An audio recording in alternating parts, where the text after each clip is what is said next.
사랑하는 성도 여러분, 한 주간 동안 주님의 신실하신 은혜 가운데 평안하셨습니까? 설교를 시작하기 전에 한 가지 질문을 여러분에게 드리고자 합니다. 여러분, 지금 여러분을 다스리는 왕은 누구입니까? 이 질문에 낯설게 느껴질 수 있습니다. 오늘날 우리에게 왕이라는 단어가 낯설게 다가오기 때문입니다. 우리는 왕정이 아닌 민주주의 사회에 살고 있기 때문에 군주제가 남아있는 국가들조차도 왕이 개인적인 삶을 실질적으로 지배하지 않기 때문입니다. 그러나 여러분, 성경은 타협 없이 선포합니다. 우리에게는 영원한 한 왕이 계신다. 할렐루야.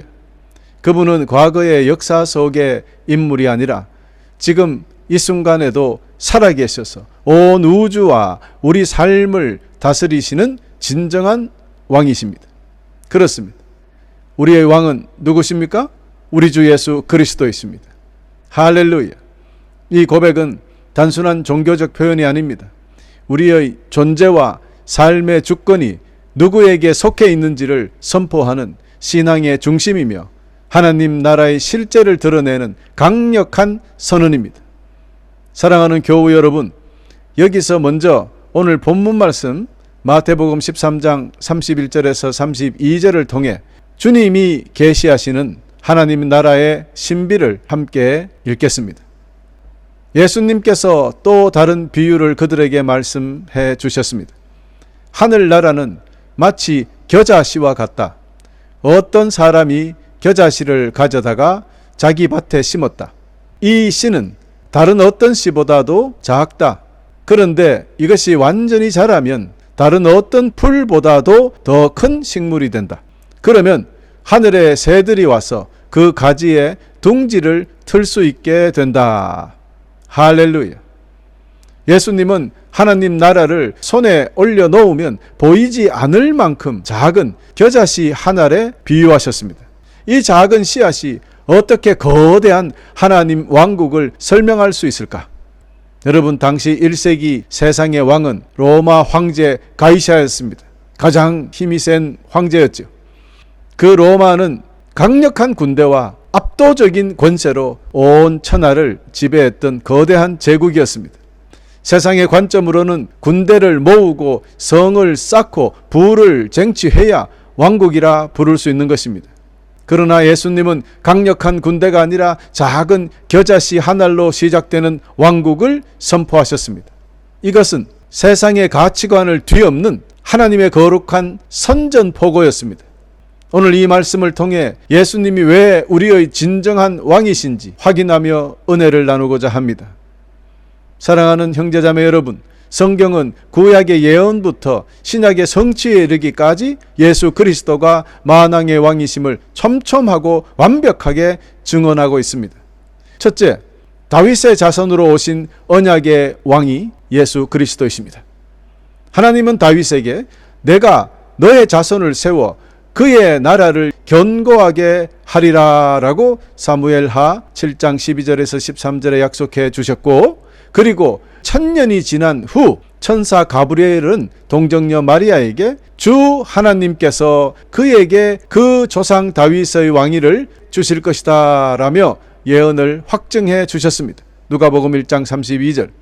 또 마태복음이 아브라함과 다윗의 자손 예수 그리스도의 계보는 하면서 신약을 펴면은 누가 누구를 낳고 족보 이야기가 나옵니다. 많은 사람들이 이건 무슨 성경을 보니까 낳고 낳다가 끝나는구나 하고 성경을 덮어버린다고 그러잖아요. 그런데 왜 이 족보가 중요하냐 말입니다. 이것은 단순한 그냥 어떤 사람의 족보가 아닙니다. 예수님이 정통성을 가진 약속된 왕이심을 증명하는 왕위 계승 인증서와 같은 것이다. 여러분, 그렇게 이해하시기를 바랍니다. 아멘. 할렐루야. 두 번째, 왕이신 하나님이 곧 예수님이다 라는 뜻입니다. 구약은 하나님은 온 땅의 왕이시라라고 선포합니다. 또 이를 받아서 요한복음은 이 말씀은 곧 하나님이시라라고 선포하고 있죠. 그렇습니다. 이 둘을 종합해보면 예수님이 곧 하나님이심을 강력하게 증거하고 있는 것입니다. 할렐루야. 그래서 빌립보서 2장 10절에서 11절에 모든 무릎을 예수님의 이름 앞에 꿇게 하신다는 찬양을 드리고 있었던 것이죠. 구약 이사야서 45장에서 여호와 하나님께만 돌려졌던 그 찬송과 영광을 예수님께 그대로 적용했다는 것입니다. 이는 즉 예수님이 바로 만군의 여호와요 왕이심을 그대로 증거하는 것이다 라는 것을 우리는 알 수 있게 됩니다. 세 번째, 주님이 왕이신 사건은 사망을 이기신 부활입니다. 그리고 부활하신 주님이 왕위에 오르셨다는 것을 우리는 성경을 통하여 또 알 수 있게 됩니다. 세상의 왕들은 죽음과 동시에 왕좌를 잃고 역사 속으로 사라져버립니다. 아무리 위대하고 강력했던 왕이라 하더라도 똑같습니다. 그러나 우리 주 예수 그리스도는 죽음을 이기시고 부활하심으로 영원한 보좌에 오르셨습니다. 에베소서 1장 20에서 21절을 보면 하나님이 오른편에 앉히사 모든 통치와 권세와 능력과 주권 위에 뛰어나게 하시고 라고 선포되어 있습니다. 여러분, 이 말씀에서 오른편에 앉히사라는 단어는 그 당시 왕위 즉위식, 왕을 세우는 그럴 때 사용되는 언어이다 라는 것을 여러분 아시면 좋겠습니다. 그러므로 이는 곧 부활의 아침, 주님은 우주의 통치자로 즉위하셨다는 뜻이 되니 우리 주님은 분명히 왕이십니다. 할렐루야. 네 번째, 죄와 사망에서 우리를 해방하신 구속의 왕이십니다. 여러분, 구약의 하나님이 이스라엘을 이집트의 종노릇에서 건져내셨듯이 예수님은 우리를 영적인 노예 상태에서 건져내셔 해방하셨습니다. 그래서 골로새서 1장 13절은 이렇게 선포했습니다. 그가 우리를 흑암의 권세에서 건져내사 그의 사랑의 아들의 나라로 옮기셨으니. 할렐루야. 또 누가복음 9장 31절에서 주님의 십자가의 죽음을 헬라어로 엑소도스라고 표현합니다. 어떻게 십자가의 죽음을 출애굽할 때에 엑소도스를 쓰느냐, 이게 중요합니다. 그렇게 표현한 말은 십자가야말로 사탄의 제국을 파하고 승리를 건져내신 왕의 결정적인 승리였다는 것을 보여주는 것이죠. 그러므로 우리 주 예수 그리스도는 최고의 왕이 되신다라는 것을 믿어 의심치 않기를 간절히 축원합니다. 할렐루야. 마지막 다섯 번째, 가시관을 쓰시고 십자가에서 증명된 사랑의 왕이십니다. 빌라도가 예수님에게 너가 왕이냐? 라고 물었습니다. 그때 주님께서는 내가 왕이라 라고 대답하셨습니다. 물론 내 나라는 이 땅에 속한 것이 아니라라고 선포를 하셨지만 분명히 주님의 입으로 네가 말한 대로 그렇다라고 분명하게 대답해 주셨습니다. 여러분, 주님께서 스스로 왕이라고 말씀까지 하셨으니 더 무슨 증거가 필요하겠습니까? 사랑하는 교우 여러분, 이 다섯 가지 강력한 증거들은 감정적인 주장이 아닙니다. 그냥 우리가 크리스찬이니까 주님을 너무 사랑해서 주님은 나의 왕이야 라고 그냥 감성의 표현이 아니라는 뜻입니다. 성경 전체가 한 목소리로 증언하는 변함없는 진실이라는 것입니다. 우리 주 예수 그리스도는 그때도 왕이셨고 지금도 왕이시며 영원히 왕이 되시는 분이십니다. 할렐루야. 이 엄청난 사실 앞에 우리는 1세기 초대 성도님들의 삶을 엄숙히 돌아봐야 합니다. 이 진실한 믿음이 없었다면 그들은 그 많은 순교를 감당할 수 없었을 것입니다. 그 놀라운 믿음을 가질 수가 없었을 것입니다. 그들의 입술로 고백했던 짧은 한 문장이 있습니다. 그것은 바로 Jesus is Lord. 예수는 주님이시다. 이게 이제 헬라어로는 퀴리오스 예수스입니다. 여러분, 이 퀴리오스란 말을 주목해 보십시오. 주님이라는 말입니다. 이 짧은 고백에요, 목숨을 담보하는 피의 선언이었다는 것입니다. 당시 로마 제국의 모든 시민은 황제의 신상 앞에서 향을 피우며 퀴리오스 카이사르, 가이사가 주님이시다라고 외쳐야만 했습니다. 이것이 그 당시 로마 제국의 법이었고 로마 시민의 의무였습니다. 그런데 예수님이 나의 주님이다라고 선포한다면은 그것은 황제는 나의 주님이 아니다라는 뜻입니다. 그러니 로마 제국에 정면적으로 도전하는 것이고 반란이었습니다. 그렇기 때문에 그리스도인들을 가려내어서 처형하는 유일한 기준으로 삼았던 것이 황제의 우상 앞에 절하게 하고 그리스도를 저주하게 하는 것이었습니다. 이를 거부한 수많은 초대교회 선배 성도님들은 사자밥이 되고 불길 속에서도 순교하셨습니다. 황제 앞에 절하지 않고 그리스도를 주라고 했기 때문에 그들은 이렇게 순교했던 것입니다. 사랑하는 형제 자매 여러분, 저는 이 대목에서 우리 스스로를 돌아보지 않을 수 없다라고 생각합니다. 우리는 지금 예수 그리스도를 목숨을 걸고 믿고 있습니까? 아니면 그저 필요한 것을 얻기 위하여 마음의 위로를 받기 위해서 믿는다고 말하고 있는 것은 아닐까요? 만일 그렇다면 열심히 교회를 나오고 예수를 믿어봐도 내가 원하는 것이 얻어지지 않는다면 그만 믿게 될 것이고, 마음의 위로를 받기 위하여 주님을 따랐던 사람들은 내가 마음의 위로가 되지 않는다고 생각하면 주님을 믿지 않을 겁니다. 그러나 초대교회 성도님들 보십시오. 그들에게 세례는 단순한 예식이 아니었어요. 그 당시의 세례는요, 그냥 요즘처럼 교회 안에 조그마한 물통에다가 들어갔다 나왔다 하는 것도 아니고, 물을 손에 찍어서 그냥 머리에 얹은 그런 의식도 아니에요. 주님께 목숨을 건 충성 서약이었다는 것을 여러분 기억해 주시기를 바랍니다. 즉, 나는 옛 주인 죄와 세상과 마귀에게 죽고 새 왕 되시는 예수님을 위하여 다시 삽니다 라는 것을 대중적으로 선포하는 행위였습니다. 여러분, 두 번째 또 있는데요, 일요일이라는 말입니다. Sunday. 로마에서 태양신을 섬기는 날이 일요일이었어요. 그런데 그리스도인들은 일요일을 일요일로 생각하지 않았습니다.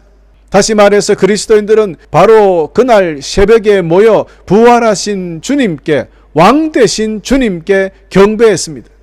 주님께서 주일날 새벽에, 로마 사람들이 말하는 일요일 새벽에 부활하셨으니까 그날을 태양신을 섬기는 날로 섬기지 아니하고 주님을 섬기는 날로 바꾸어 버렸던 것입니다. 그러므로 일요일이 주일이 되는 순간이었습니다. 이는 그들의 신앙 고백이자 저항이었어요. 그런데도 어떤 목사 입에서도 주일이라고 하지 않고 일요일이라는 말이 나오면 이게 있을 수 있는 일입니까, 여러분? 적어도 우리 크리스찬들은 일요일이라는 말을 안 썼으면 좋겠어요. 주일이라는 말, 여러분 콕 입에 붙여 사시기를 간절히 축원합니다. 할렐루야. 또 그들은 재물을 서로 나누며 세상 나라와는 전혀 다른 경제 시스템을 구현해 나갔습니다. 세상의 경제 시스템은 내가 열심히 노력해서 남의 것을 뺏든 말든 내 배를 불리고 내 지갑을 두툼하게 만드는, 그러나 우리 하나님 나라의 경제 방법은 불쌍한 사람을 도우라 그랬어요. 자기가 가진 재물을 서로 나누어 쓰기 시작했던 것이 초대교회의 경제관념이었습니다. 이 하나님 나라의 경제 시스템을 실제로 그들 삶에 적용했던 것입니다. 그 결과 어떻게 되었습니까? 물론 성령님의 도우심으로 폭발적인 부흥을 이루게 되었던 것이죠. 사랑하는 형제 자매 여러분, 다시 본문의 겨자씨로 돌아가 보겠습니다. 1mm도 안 되는 작은 씨앗이 땅에 묻혀 자라나면 4m가 넘는 큰 나무가 되어서 새들이 깃들게 됩니다. 예수님의 제자들은 로마 제국이라는 거대한 세상 왕국을 보며 살았던 사람들입니다. 그들은 메시아가 오면은 군대를 일으켜서 로마를 무너뜨릴 것이라고 기대했습니다. 솔직히 예수님을 따라다니던 제자들 중에도 이제 주님께서 왕이 되시고 그러고 나면 그 한 자리 차지하고 싶어 했던 사람들도 있었습니다. 아니, 어쩌면 모든 제자들이 그랬을지도 모르죠.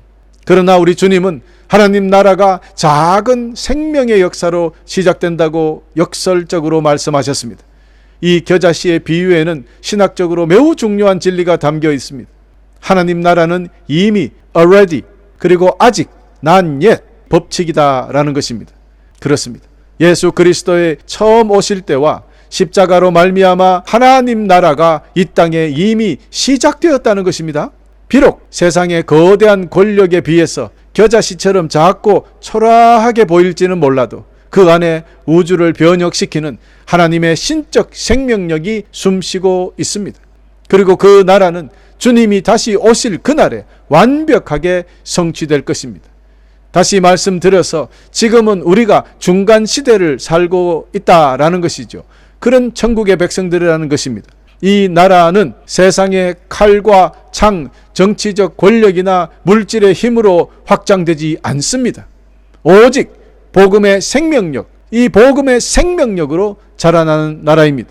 그렇기 때문에 초대교회는 그 잔혹한 로마의 박해 속에서도 연평균 40%에 육박하는 기적적인 성장을 이루어냈던 것입니다. 여러분 보세요. 칼로 일어섰던 로마 제국은 무너졌습니다. 그러나 겨자씨처럼 아주 작고 약했던 예수님의 왕국은 마침내 온 세상을 정복했던 것입니다. 할렐루야. 어느 왕국이 이겼습니까? 우리 주 예수 그리스도의 왕국이 승리했던 것입니다. 그러므로 우리들의 작은 순종, 눈물의 기도, 은밀한 헌신, 언제 어디서 열매를 어떻게 맺을지 우리는 도무지 알 수 없지만 결코 우리의 눈물의 기도와 우리의 순종과 우리의 은밀한 헌신은 사라지지 않는다는 것을 여러분 기억하시기를 간절히 축원합니다. 그러니 중요한 것은 우리는 미래를 바라보는 것도 중요하지만 오늘 이 시간 씨앗을 심는 것이 더욱 중요합니다. 심겨진 씨앗은 왕의 생명이 그 안에 있기에 반드시 거대한 나무로 성장할 것을 믿어 심지 않기 때문입니다. 할렐루야. 사랑하는 성도 여러분, 성경의 명백한 증언대로 예수 그리스도는 다윗의 후손이며 하나님 자신이고 부활하신 주님이시며 만물의 창조주이시고 구속자이시고 십자가의 사랑의 왕이십니다. 할렐루야. 1세기 믿음의 선배들은 이 위대한 왕을 위해서 목숨을 기꺼이 바치지 않을 수 있었겠습니까? 여러분, 이 왕이 눈으로 보고 모든 것을 경험하고 확실히 믿게 되었다면 우리도 순교까지 할 수 있지 않겠습니까? 그 성도로서의 능력을 잃어버린 많은 성도들이, 많은 교인들이 왜 그렇게 되었을까? 우리 주 예수 그리스도가 나의 왕이라는 강력한 믿음이 없기 때문입니다. 오늘 이 시간 확실히 하나님 되시는 우리 주 예수 그리스도가 나의 왕이다라는 믿음을 온전하게 체험하시고 온전하게 얻어가는 귀한 시간이 되시기를 간절히 축원합니다. 여러분, 그 초대교회 성도들이 이렇게 왕을 섬겼다면 2026년을 살아가는 우리는 이 놀라운 왕을 어떻게 모셔야 하겠습니까? 모시는 방법이 있습니다. 첫 번째, 거룩한 예배를 통해서 우리는 주님을 섬길 수 있습니다. 매주일 우리가 모여 드리는 예배는 세상의 가치관을 거부하고 예수님만이 나의 유일한 왕이십니다 라는 것을 공식적으로 선언하는 모임입니다. 그러니 세상이 일요일에 그쳐 쉬거나 그저 그냥 노는 날로 사용하고 맙니다. 세상이니까요. 그래서 일요일입니다. 그러나 우리는 일요일이 아니라 주일입니다. 주님의 날입니다. 그래서 구별하여서 함께 모여 우리의 왕께 경배드리는 것, 그러니 이 자체가 믿음의 행위이고 우리의 왕을 섬기는 가장 중요한 행위가 되는 것입니다. 둘째, 구별된 재정입니다. 너희는 먼저 그의 나라와 의를 구하라는 마태복음 6장 33절 예수 그리스도의 명령에 따라서 나의 물질이 내 것이 아니라 우리 왕 되시는 주님의 소유임을 인정하는 것에서 출발합니다. 주님의 나라를 위해 흘려보내야 된다는 것입니다. 이것이 바로 왕을 섬기는 길입니다. 세 번째, 소명의 직업입니다. 성경은 말합니다. 골로새서 3장 23절에 무슨 일을 하든지 마음을 다하여 주께 하듯 하라 라고 했습니다. 여러분 보세요. 세상 일은 그냥 대충 하고 교회에서 뭘 하는 것은 마음을 다해서 하라 라고 하신 것이 아니라 모든 일에서 마음을 다하여 주께 하듯 하라. 여러분 그렇습니다. 회사에서, 학교에서, 가정에서 하는 모든 일이 왕이신 예수님을 섬기는 자리라는 것을 기억하시기 바랍니다. 물론 여러분 범죄적인 일을 주께 하듯이 하는 건 아니잖아요. 악한 일, 나쁜 일, 죄된 일들을 제외하고는 모든 선한 일들, 삶을 주님께 하듯 하라라는 그 명령을 여러분 마음속에 받으시기를 바랍니다. 그러므로 그 자리가 곧 왕의 통치가 임하는 성소가 되는 것입니다. 직업에 따라서 뭐 어떤 것은 거룩한 일, 어떤 것은 세속적인 일로 따로 나누어지지 않다는 것을 기억하시기를 간절히 축원합니다. 할렐루야. 네 번째, 하나님 나라의 법을 따르는 삶의 방식입니다. 세상의 법을 따르면 세상 사람이요, 하나님의 법을 따르면 하나님의 사람입니다. 예수님께서 너희 원수를 사랑하며 너희를 박해하는 자를 위하여 기도하라고 마태복음 5장 44절에 분명히 말씀해 주셨습니다. 여러분, 이것은 세상의 법과 다르지요. 세상은 원수를 미워하고 박해하는 사람을 가서 그냥 혼내주라는 거 아닙니까? 그러나 우리 주 예수 그리스도께서는 완전히 바뀐 말씀을 해 주셨어요. 그러니 세상 법과 하나님의 법은 다른 거예요. 우리가 세상 법칙이 아니라 왕의 법, 주님의 법대로 사는 것, 그것이 왕국 백성의 표시입니다. 여러분, 우리가 이제 왕국 백성으로서 주님의 법대로 살아가는 여러분 되시기를 간절히 축원합니다. 마지막 5번째, 증인으로서의 선교의 삶입니다. 예수님께서 부활하신 후에 마지막 말씀 여러분 다 기억하실 줄 믿습니다. 하늘과 땅 모든 권세를 내게 주셨으니 그러므로 너희는 가서 모든 민족을 제자를 삼으라 말씀하셨습니다. 여러분, 부활의 증인이 되라고 말씀해 주셨어요. 복음을 전하라고 말씀해 주셨어요. 바로 선교입니다. 그렇습니다. 이것은 단순한 명령이 아닙니다. 왕권의 선포입니다. 왕이 누군지 세상에 선포하라는 겁니다. 왕의 권세를 가졌기에 우리는 나아가야 한다는 것입니다. 여러분, 어명이요, 어명을 따르지 아니하면 우리에게는 목숨을 내놓아야 되는 거예요. 그런데 만왕의 왕 되시는, 우주의 왕 되시는 그 왕이 우리에게 어명을 내렸다면 우리가 허술하게 이렇게 해서 되겠습니까? 그러므로 우리는 이 어명을 철저히 받들어서 따르는 것, 이것이 바로 주님께 영광 돌리며 주님을 나의 왕으로 모시는 삶이 되겠다 기억하시기를 바랍니다. 그런데 또 더욱 사랑스러운 것이 있어요. 여러분, 우리 왕은 가장 힘이 세고 능력의 왕이 되시지만 폭력과 억압으로 우리를 통치하고 군림하는 그런 폭군이 아니라는 사실입니다. 여러분, 만약 우리 주 예수 그리스도가 우리의 왕 되시는 주님이 우리를 강제적으로 억압하고 했다면 누가 세상에 살아갈 수 있겠습니까? 이건 데모도 할 수도 없잖아요. 여러분, 방법이 없어요. 그런데 우리 주님은 폭군이 아니십니다. 하늘의 모든 권세를 가지셨으나 도리어 물과 피를 쏟으며 자기 백성을 구원하시는 사랑의 왕이십니다. 할렐루야. 그래서 그 무한한 사랑으로 우리의 굳어버린 마음을 녹이시고 우리로 하여금 자원하여 순종하게 하시는 은혜의 통치자이시다. 여러분, 여기에 얼마나 감사한 일입니까? 할렐루야. 겨자씨는 여러분 비록 작으나 땅에 심겨졌을 때 생명의 역사를 이루어가는 것, 이 역사, 세상과 다른 반대적인 하나님의 방법대로 이루어가는 그런 우리 왕이 되시니 얼마나 우리에게 축복입니까? 그러므로 오늘 우리가 드리는 이 소박한 순종의 한 걸음 한 걸음이 하나님 손안에서 거대한 나무가 될 것을 믿어 심지 않습니다. 할렐루야. 이 위대한 왕이 지금도 살아계셔서 저와 여러분 삶을 다스리고 계십니다. 이 시간 우리의 심령을 다해 다시 한번 고백하기를 소망합니다. 예수님은 나의 왕이십니다. 할렐루야. 예수님은 우리의 왕이십니다. 여러분, 이 고백이 우리의 예배 속에서, 우리의 가정과 우리의 일터 속에서, 그리고 삶의 모든 영역 속에서 진실하게 살아나기를 우리 주 예수 그리스도 이름으로 간절히 축원하면서 오늘 말씀을 마치겠습니다. 할렐루야.